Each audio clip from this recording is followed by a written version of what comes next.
challenge. How do you preserve family wealth through generations? Well, Carien Strauss joins us from Cape Town now to provide some solutions. She's from Sanlam. Good morning to you, Carien. Now, implicit in the question we're asking, which is how do you preserve family wealth through generations, suggests that many families do not preserve their wealth through generations. So what's the problem?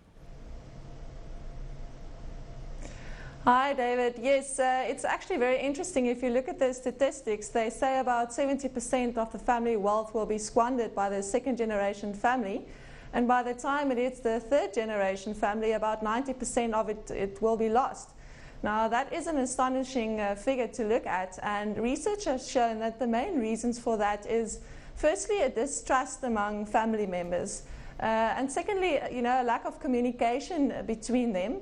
And then also another primary reason is a failure by parents to properly prepare their children to manage this sudden windfall responsibly.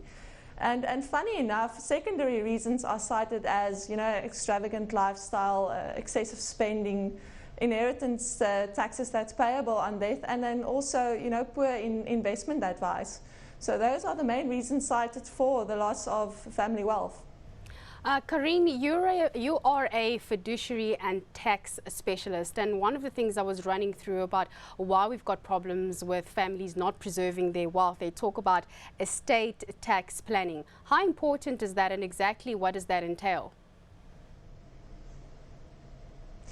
Well, as I just said, it's listed actually as one of the secondary reasons for a loss of family wealth, and what typically happens is poor estate planning leads to the slowdown in the winding up of the estate and the administration of the estate, and then also unexpected inheritance taxes that needs to be paid that were not properly planned for.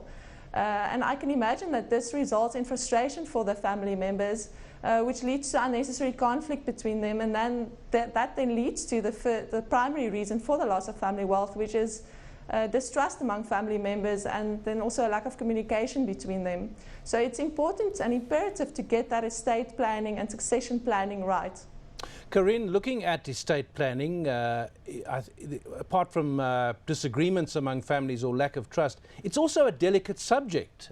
So, the parents, when they die, it gets passed on. Not a subject that's easy to talk about. Is it true that families, not so much a lack of trust, but simply avoid the subject and end up in a mess? Yes, David, that is absolutely true. We find that in most of the times where the family wealth is lost, it's due to improper or not a proper education of the kids and the younger family members, and that they weren't involved at a younger age already, and they were not really actively engaged in the family business as such. And then when they do receive the sudden windfall or this big estate, that they feel overwhelmed and they don't know what to do. So, Carien, what are the practical steps that you can tell us or give us? We do know that we do need to plan. We spoke about tax. We spoke about having good communication between the family members. So, what are the practical steps that we can implement?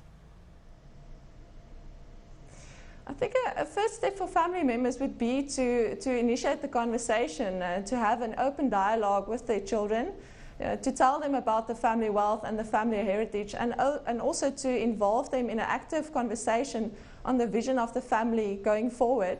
That would be a great first step. And then secondly, involve them in the decision making of the family business.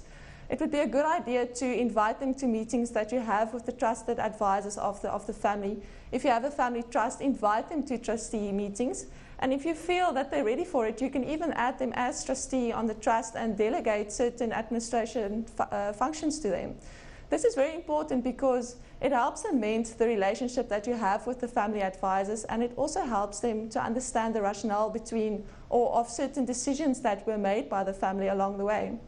Now, also, people like yourselves, I'm not sure if you're comparable in the role that you play or Sanlam plays compared to the banks. I know my bank, the other day, they made quite a big pitch for doing your will and your estate planning and revision of your will through them. The fee is 3.5%, which doesn't sound like a lot when you're talking and it's all theory. But in practice, when the amounts come up, 3.5% can turn out to be a lot of money. What about the fees aspect of advising people? And maybe it's the one area which advisors don't emphasize because they benefit.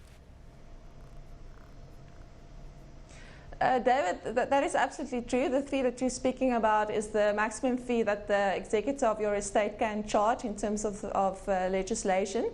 A lot of people don't know this, but you are welcome to negotiate a lower fee with your executor when you set up the will, so that option is also there.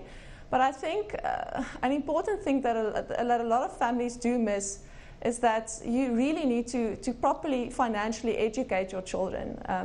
Now with this, we don't mean that they need a degree in finance or that they need a degree in business, but actively involve them. If they are trustees on the family trust, send them for trustee training by professionals in the industry. And this is really, like I said at the beginning, one of the main reasons why the family wealth is lost. And one of the things that you can address now already to prepare the family members for that sudden windfall. And then fees like the executor's fees, it's small in comparison to the amount of wealth that is lost by them not being properly educated. Carien, thanks for that. That was Carien Strauss.